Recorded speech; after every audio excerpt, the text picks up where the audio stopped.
Selamat datang di Nyuprus Wisata bersama dengan saya Agus Cuprus Kakean Oli Jomen.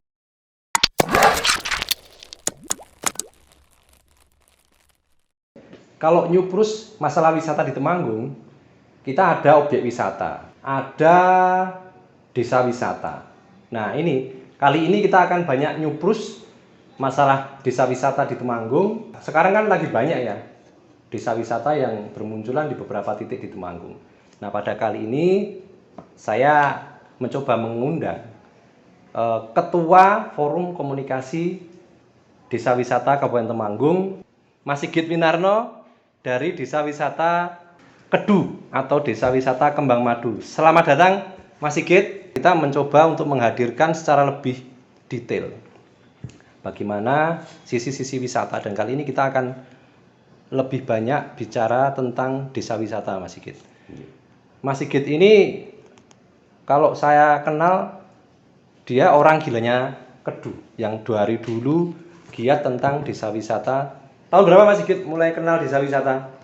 Ya sekitar tahun 2010, belum lama nggih, dari 2016 akhir. 16.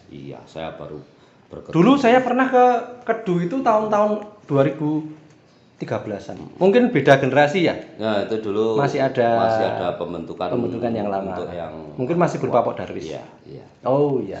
Jadi sobat wisata, di Nyuprus kali ini Mas Sigit ini kita ajak diskusi. Pertama, dia sebagai Ketua Forum Komunikasi Desa Wisata di Kabupaten Temanggung. Kebetulan dia juga ketuanya yang di Kedu juga ya. Jadi beliau juga Ketua Pengelola Desa Wisata Kembang Madu Kedu. Jadi Kedu itu kepanjangannya dari Kembang Madu. Mas Sigit, bicara tentang desa wisata. Iya.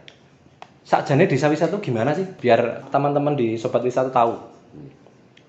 Ya, biar aku juga ngerti nek desa wisata jadi kepriye. Apa gawe objek ning desa wisata ning desa kae wis jadi desa wisata. Ya, jadi desa wisata itu satu kawasan desa ya yang siap dengan kedatangan tamu dikarenakan mempunyai potensi wisata, baik itu dibuat ataupun potensi yang sudah alam ada, ya sudah ada. Juga ada kepengurusan, kepengelolaan, ada sarana-sarana wisatanya, dan semua itu terintegrasi, saling berhubungan, ngoten Pak Gus. Jadi antarane warung, antarane WC, antarane tempat parkir, antarane produk-produk UMKM itu saling berkaitan. Itu bisa disebut sebagai desa wisata. Jadi tamu itu datang bisa diajak kemana saja, nggak hanya nonton satu objek.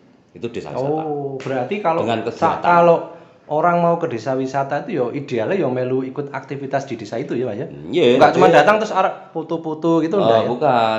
Nah itu apa nanti? Itu destinasi. Jangan datang ke satu objek, foto di situ, nongkrong di situ, setelah itu kondur. Ya paling sak kopinan kondur.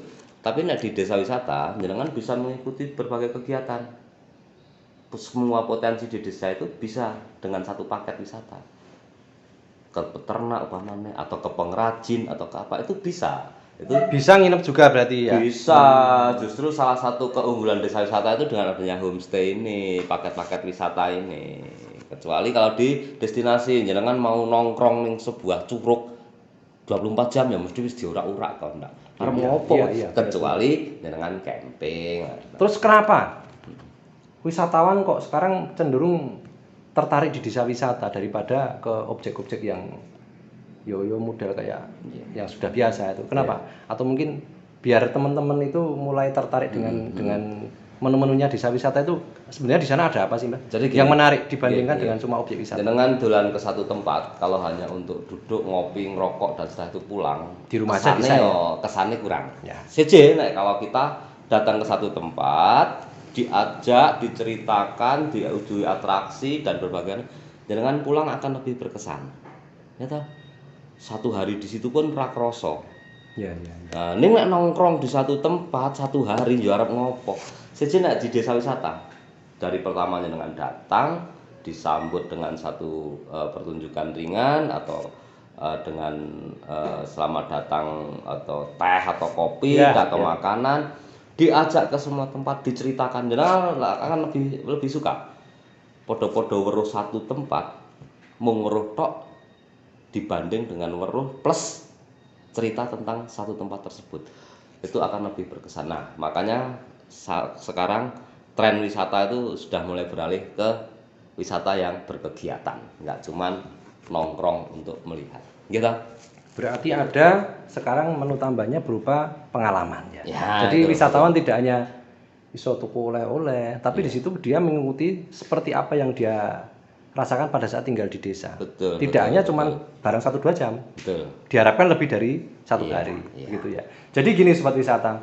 Memang desa wisata banyak disebut-sebut di beberapa pengembangan, baik itu di Temanggung ataupun di luar Temanggung ya. Sekarang marak sekali, banyak sekali ya, Mas Sigit ya, desa wisata bermunculan mungkin dengan konsep yang bermacam-macam. Nah, kira-kira pendapat jenengan sebagai ketua forum komunikasi gimana nih? Temanggung sudah, kalau tidak salah sudah banyak sekarang desa wisata.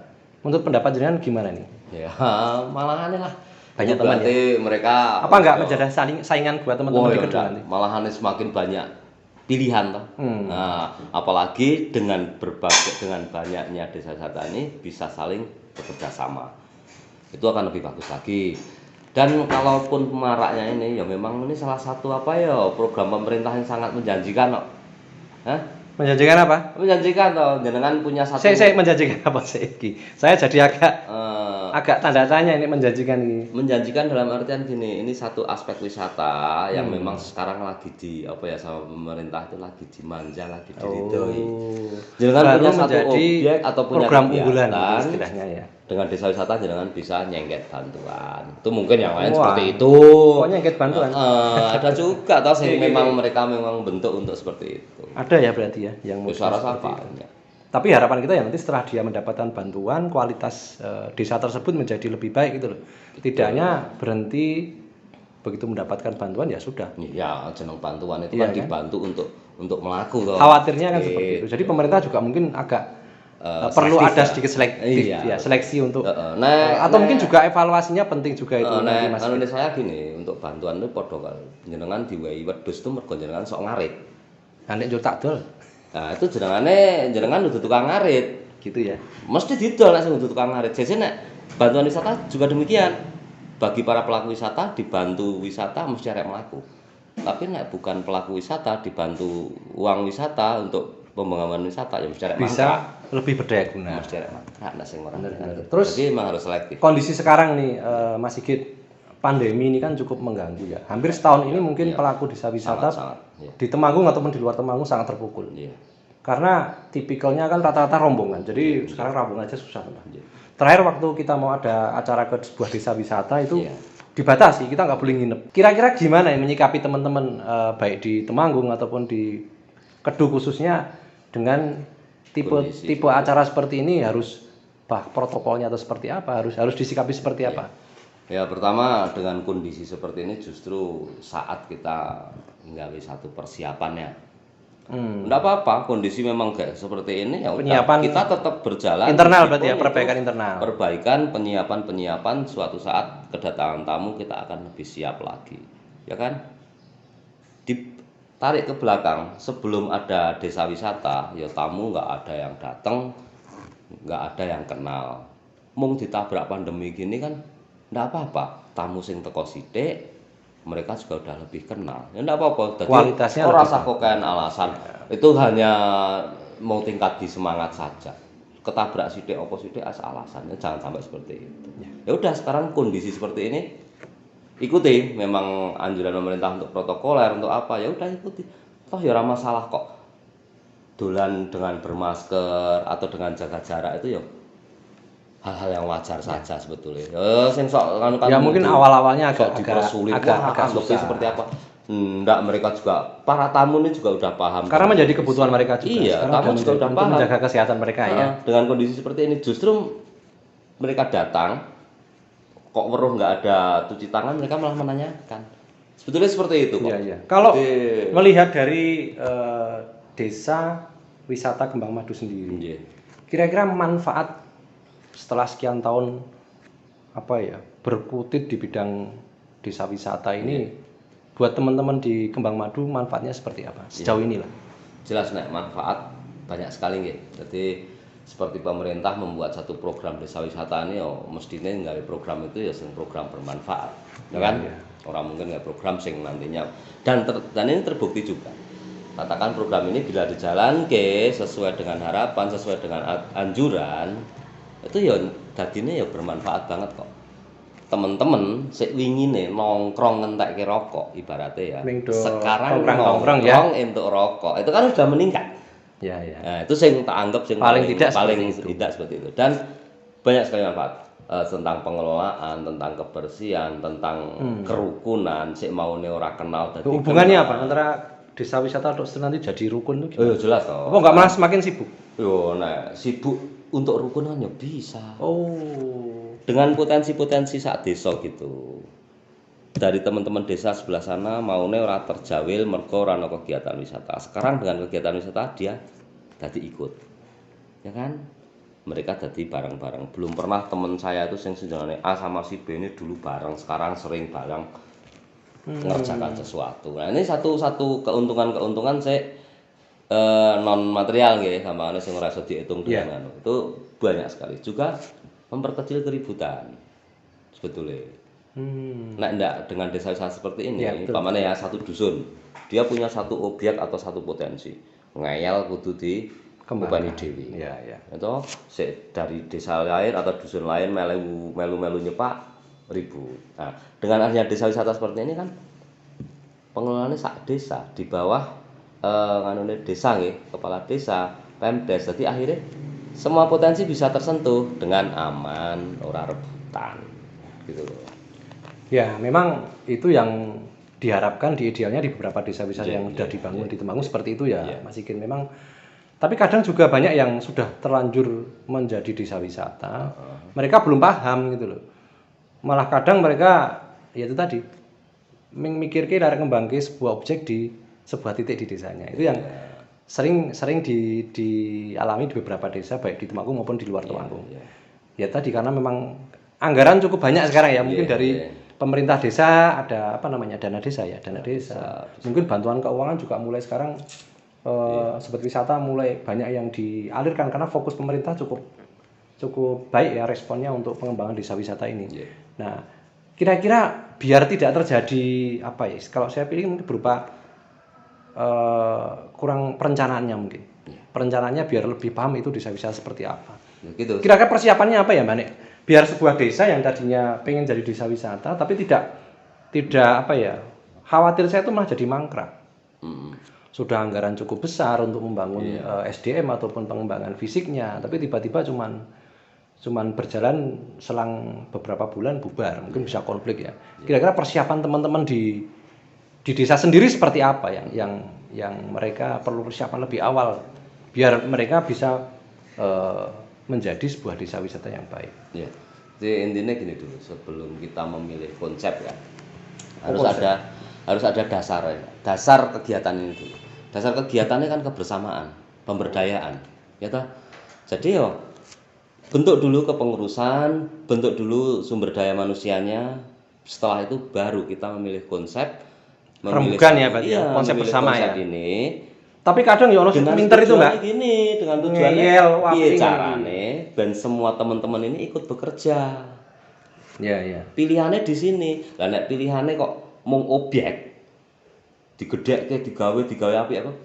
Teman-teman yang lain mau kerja apa? Itu pemberdayaannya kurang. Pemberdayaannya. Justru titik-titik kemangkraan atau keributan kan karena di sini. Sing entuk mung kuwi tok. Ya kan? Berarti setelah ada uang juga bisa ada masalah destinasi itu ya. kan paling 3 orang. Mas Agus. Joko tiket, tukang parkir sama kebersihan. Terus sak desa kanca-kanca kon ngopo? Sing entuk mung ini tok. Tepuk tangan. Ya iya, akhirnya kira-kira do gelem dukung kok ndak? Yang lain mung kon melu kumpulan tok. Nah, ini titik-titik kerawanan di sini. Kalau kita nggak hati-hati dari awal. Terus bicara tentang pendapatan secara material, Mas Iki. Memang sering kita itu waktu membangun sebuah desa wisata atau mungkin sebuah destinasi wisata itu kan ngampet pirang-pirang di tahun orang ada penghasilan ya. Saya mungkin tahu Kedu juga berapa tahun nggak ada penghasilan ya. Ya itu terjadi di semua. Saya pikir semua desa wisata terjadi ya. Banyak yang sampai 4 tahun baru ada hasil berupa uang. Itu pun tidak sebesar kalau kita membuat objek yang ada tiketnya. Nah, kira-kira uang ini kan kadang jadi masalah juga. Di awal kita mencari, tapi pada saat ada uang, ya jadi masalah lagi tuh, Mas Sigit. Jane ngopo iki, Pak? Apa salah manajemen atau gimana? Nah, betul. Nah, soal uang jadi masalah itu di semua sektor ya. Berarti kan nyari masalah. Nek nyari uang, boleh cari seperti masalah. yang dijawab jenengan sendiri, salah manajemen tadi. Iya. Gitu. Saya ngira ya salah manajemen. Kita membuat sesuatu, satu program, satu kegiatan dianggap berhasil, itu kan setelah mendapatkan hasil. Jenengan gawe sesuatu sing berkegiatan ramene ra karu-karuan, bagusnya ra karu-karuan, tapi ndak ada hasil yang diterima, itu jenengan urung berhasil. Bingung loh? Padahal awalnya gawe pengen oleh duit. Iya. Apa salah tujuannya arek golek duit? Tujuannya harusnya tidak hanya berupa uang kan? Ya oke, itu salah manajemen tadi. Berarti kita bareng-bareng golek duit, kan gitu. Orang jon iki satu potensi, satu kesempatan tak golek duit aku, kan gitu. Jangan sampai seperti itu. Jadi bareng-bareng. Dan gini, pemberdayaan kan di situ bentuknya. Sopo sing obah, ya sopo sing oleh. Kan gitu. Tetapi juga harus dibagi sih ngubah sapa Iya, terus kan itu manajemen manajemen tadi. ya. Pendelegasian. Berarti manajernya kudu ya harus kuat. pinter-pinter Iya. mengatur. Oke. Jadi paling tidak kalau kita mempersiapkan manajemen dengan bagus, berarti ya itu minimal jadi pondasi awal ya. Iya.